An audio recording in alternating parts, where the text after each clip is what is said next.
हाँ जी, very good morning one and all present over here today 24th of November 2021. Going to start further explanation for the chapter that is tribes, nomads and settled communities. इसमें हमने basically अब करना है a closer look the gods.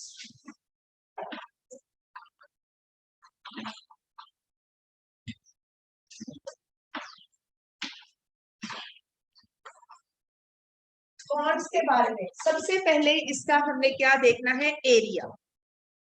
इसमें हमने ये लोग कहाँ लोकेटेड थे, which type of occupation they were having, ठीक है। ये हम लोग बेसिकली पहले दो चीजें करेंगे कि एरिया ये कहाँ पर थे और किस टाइप ऑफ, क्योंकि हर एक को रहने के लिए अपने सर्वाइवल के लिए कुछ ना कुछ काम करना पड़ता है and they were having what kind of occupation with them.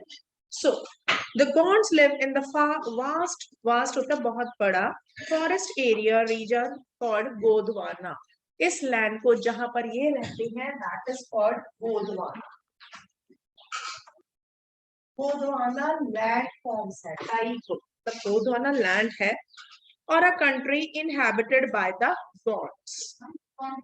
God's जो है गोंदवाना, ठीक है, दे प्रैक्टिस शिफ्टिंग कल्टीवेशन। ये कौन सा ऑक्यूपेशन है, यानी कि एग्रीकल्चर। इनका ऑक्यूपेशन क्या है, agriculture which is practising shifting. Shifting मैंने पिछले चैप्टर में कराया था, शिफ्टिंग एग्रीकल्चर झूमिंग करवाया था, झूमिंग एंड स्लैश एंड बर्न।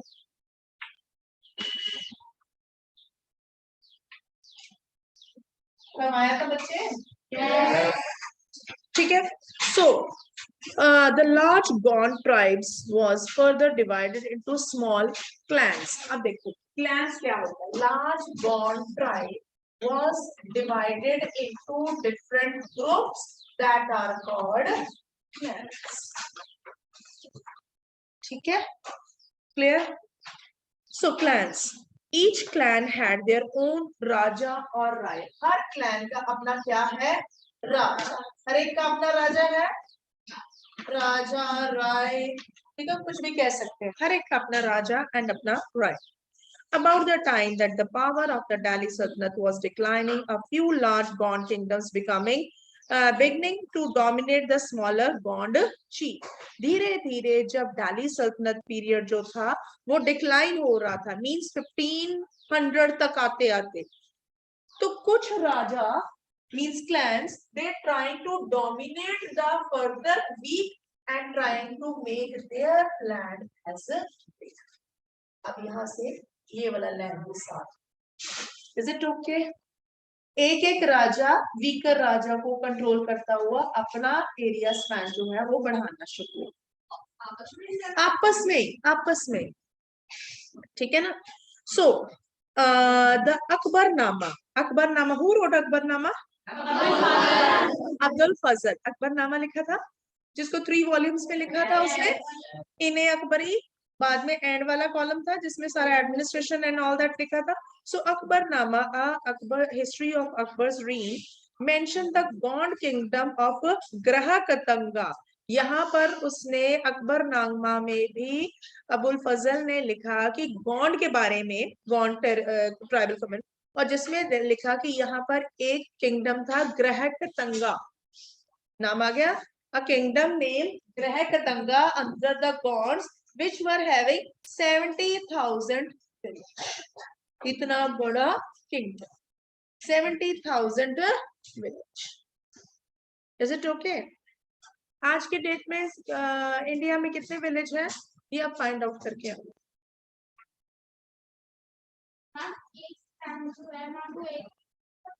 एक नहीं, one clan is comprising number of the village within it, and each clan is under the rule of one raja. But later on, when the Delhi Sultanate period was deteriorating its power and Mughals were emerging with their power, then these clans were fighting with each other, and the big successor putting a pressure on the weak and trying to dominate it. उसमें से एक Gond clan था ग्रहकतंगा, जिसका अकबरनामा में भी जिक्र है कि उसके अंदर 70,000 विलेज थे। ठीक है, यहाँ तक क्लियर है।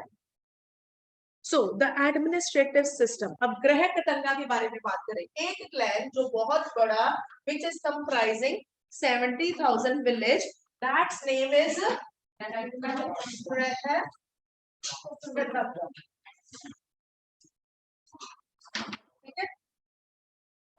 ग्रहकतंगा। So the administrative system of the kingdom was becoming centralised. यहाँ पर एडमिनिस्ट्रेटिव कौन है? सेंट्रलाइज्ड, एक ही राजा, centralised system.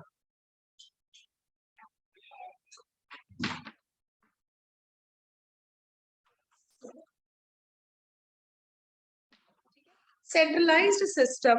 So the kingdom was divided into, kingdom कितने भागों में divided था? That was divided into Gad, G-A-R-H, Gad. So this was divided into different Gad. Got it? Gad.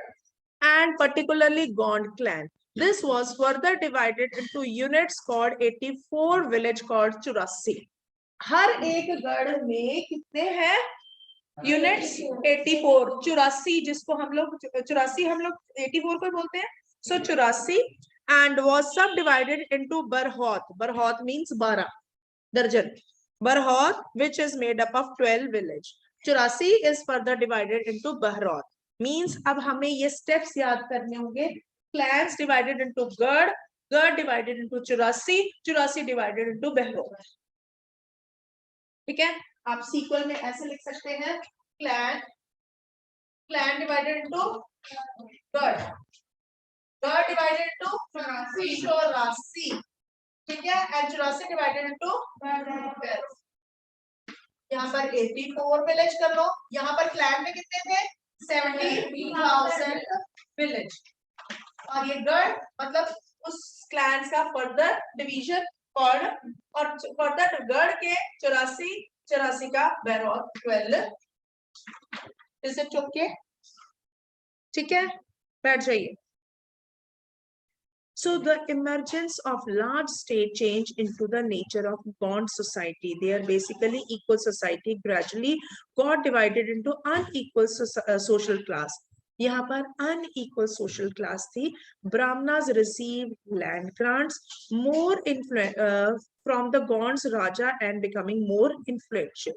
In area में ये जो हम लोग गढ़ की बात कर रहे हैं, यहाँ पर ग्रहकतंगा की बात कर रहे हैं, गॉन्ड्स की बात कर रहे हैं, यहाँ पर अनइक्वल सोसाइटी थी। सारे के सारे ट्राइबल्स नहीं थे, यहाँ पर ब्राह्मणास भी थे बीच में।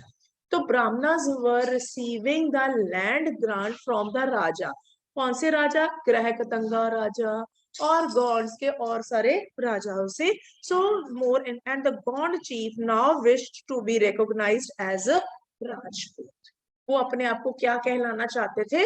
Rajputs. So Amardas, the Gond Raja of Grahakatanga, assumed the title of Sangam Shah. ग्रहकतंगा का जो राजा था, that was Amardas, who got the title as Sangam Shah, and he got this recognition by giving the land grants to the Brahmanas. Brahmanas को दिया, ब्राह्मणास ने उनको राजपूत का नाम यानी कि संगम शाह। हिज सन दलपत, अमरदास का बेटा कौन है? दलपत। ये नाम याद रखना, स्टोरी याद रखना। Married princess Durgavati. दलपत की मैरिज किसके साथ हुई? दुर्गावती। अमरदास की कौन थी? बहू है बेटा जी। अमरदास की दुर्गावती क्या लगती थी? बहू लगती थी। क्या समझ रहे हो वंशिक बेटे आप, मामिका? So the daughter of Sabham, Sabham ये किसकी बेटी थी? Sabham, the Chandel Rajput raja of Mahoba. She married in the Garhakatanga with the son of Amardas Dalpat, and she was the daughter of Chandel Rajput Raja of Mohoba Salban. Is it okay? ये पॉइंट सारे आप अच्छी तरह से लिखेंगे। प्रॉपरली, अपनी कॉपी पे तभी आ जाएंगे। Dalpat however died early, Dalpat की डेथ होगी, यानी कि किसकी डेथ हुई? दुर्गावती के हाँ, उसके हस्बैंड की। Rani Durgavati was capable and start ruling on behalf of her 5-year-old son. अपने 5 साल के बेटे के नाम पर उसने राज करना स्टार्ट कर दिया, ठीक है। And started ruling behalf of her own son Vir Narayan, उसके बेटे का नाम क्या है? अब मैंने यहाँ पर 4 नाम दे दिए, अमरदास, दलपत, वीर नारायण एंड दुर्गावती एंड सलभान। सलभान दुर्गावती के फादर, अमरदास दुर्गावती के फादर इन लॉ, ठीक है, दलपत दुर्गावती के हस्बैंड एंड वीर नारायण दुर्गावती का बेटा। So under her kingdom become even more extensive. Durgavati she was very capable और उसने अपने अंपायर को और बढ़ा लिया। फाइन, उसने अपने टेरिटरी को और बढ़ा लिया। एंड इन 1565 हमें पता है दिल्ली सल्तनत पीरियड कब तक खत्म हुआ? 1526 में कौन स्टार्ट हो गए थे? मुगल्स। और यहाँ पर राजा के आने तक 1565 तक ये अपना राज चला के रखे Mughal forces under the Asaf Khan.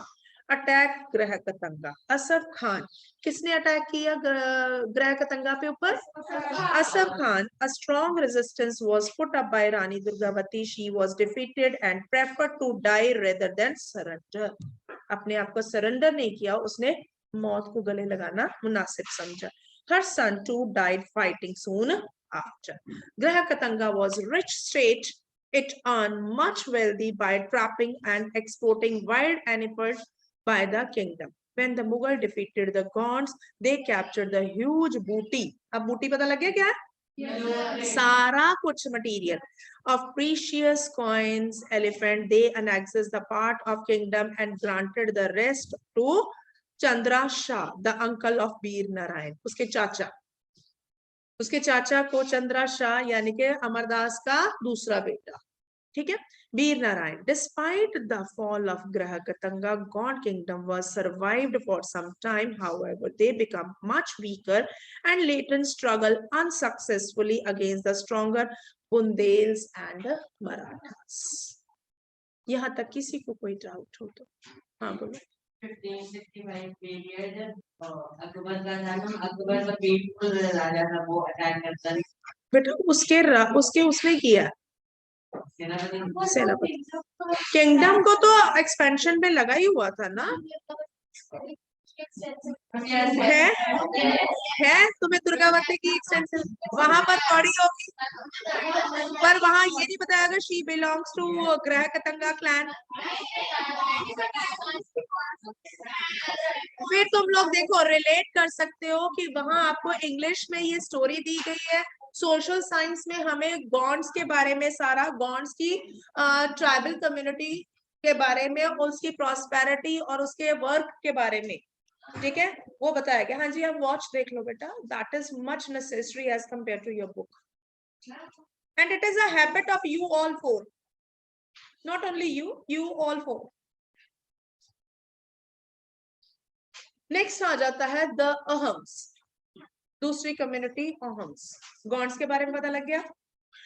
The Ahams migrated to Brahmaputra Valley from the present day Myanmar. अहम्स यहाँ के नहीं थे, अहम्स आए थे म्यांमार एरिया से ब्रह्मपुत्र वैली यानी के असम, ठीक है। सो इन द 13th century, ये 1 मार्क क्वेश्चन है, अहम्स इंडिया में कब आए थे, कहां से आए थे, याद रहेगा। They created a new state by surprising the older political system, suppressing the older political system of the Bhotiya landlords. यहाँ पर Bhotians क्या है? Landlords. During the 16th century, they annexed होता है कब्जा करना, the kingdom of Chattias in 1523 and coach Hajo in 1581. किन को हराकर इन्होंने अपने ऊपर कब्जा, मतलब उस एरिया में, दैट इज चुटियास एंड कोच हाजो, ठीक है, ये नाम वैसे हैं क्योंकि ये ट्राइबल कम्युनिटीज ही हैं, तो नाम भी उनके ट्राइबल कम्युनिटीज वाले हैं। चुटियास एंड कोच हाजो जो थे, these tribal communities were suppressed by the Ahoms, ठीक है, and in 1523 and 1581 and subjugated होता है इकट्ठा करना, हासिल करना, ठीक है, just wait।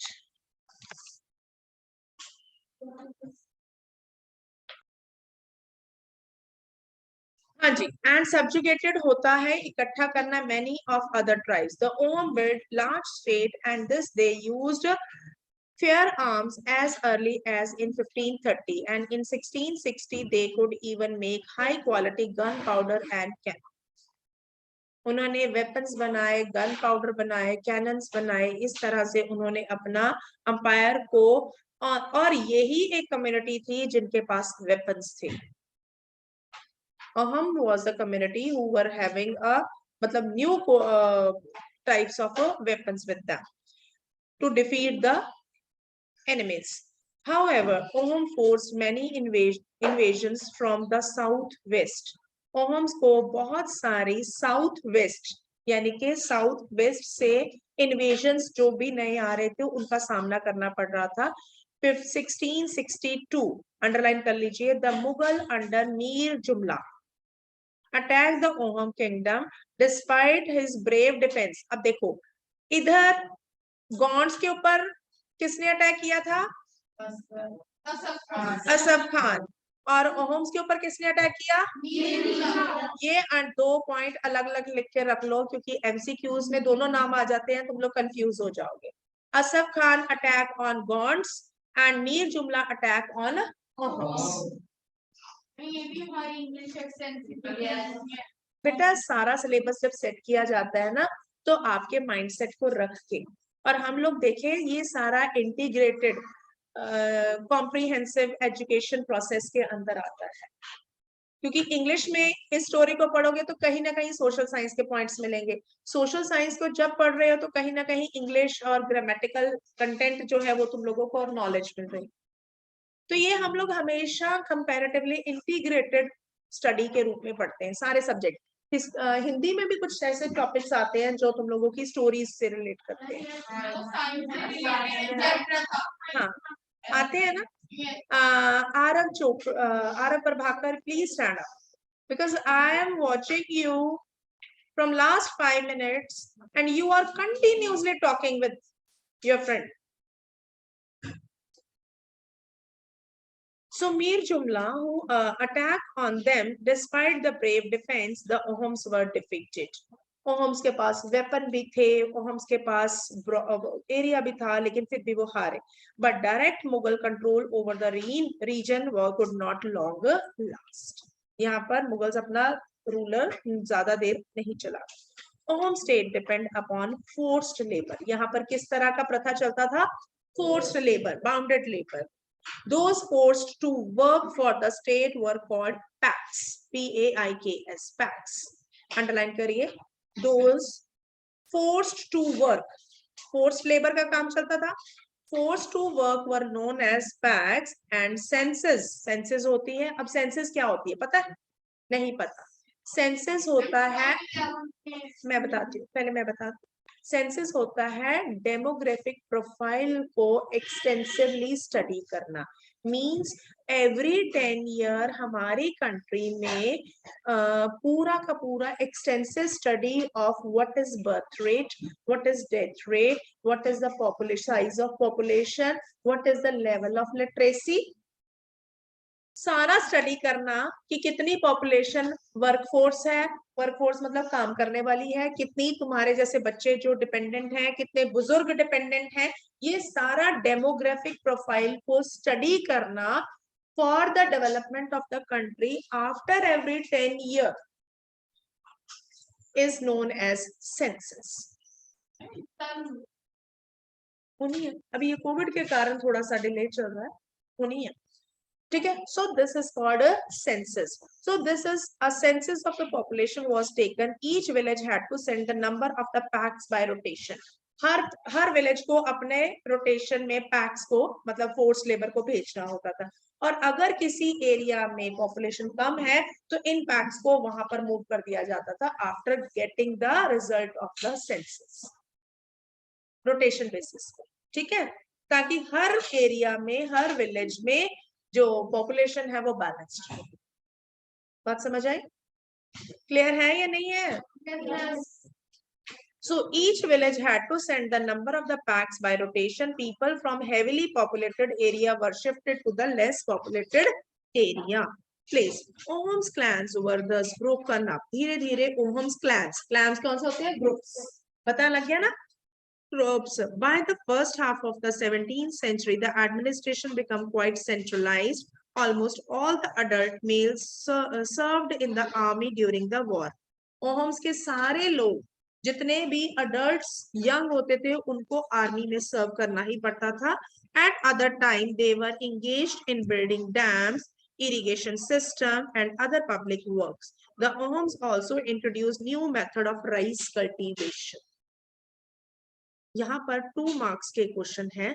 Number 1, who introduced the method of rice cultivation and what type of work was engaged by the Ohms? Building of dams, irrigation system and other public works. बात समझ आ गई? Ohm society was divided into clans and khel. वहां पर clans and गढ़ थे, यहाँ पर clans और खेल. There were very few caste or artisans. So artisans in the Ohms areas came from the adjoining villages. Artisans जो यहाँ पर बहुत कम थे, तो साथ वाले एरिया से यहाँ पर artisans आते थे. So the present was given by land by the village community. Sorry, the peasants होते हैं मजदूर. The peasants were given land by his village community. Even the king could not take away without the community's consent. Originally, the Oham worshipped their own tribal gods. अपने ही राजाओं का, अपने ही, मैंने ये सारी चीजें बताई हुई हैं. They were believing in their own ruler, they are believing in their own religion and their own god. ठीक है? So originally Ohms worshipped their own tribal gods. During the first half of 17th century, however, the influence of Brahmanas increased. Temples and Brahmanas were granted land by the king, and the reign of Sib Singh.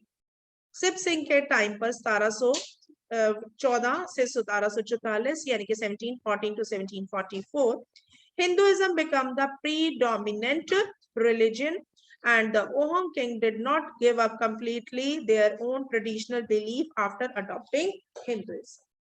Ohams ने Hinduism को accept किया, लेकिन फिर भी अपने religion parameters को वो साथ साथ लेके आए. 100% उन्होंने कन्वर्जन नहीं किया.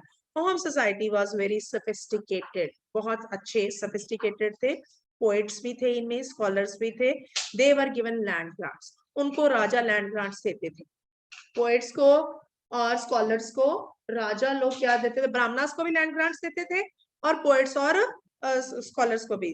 Theatre was encouraged. यहाँ पर थिएटर भी पूरा था डेवलप हुआ. Important works of Sanskrit was translated into the local language and historical works known as Buranjis were also written.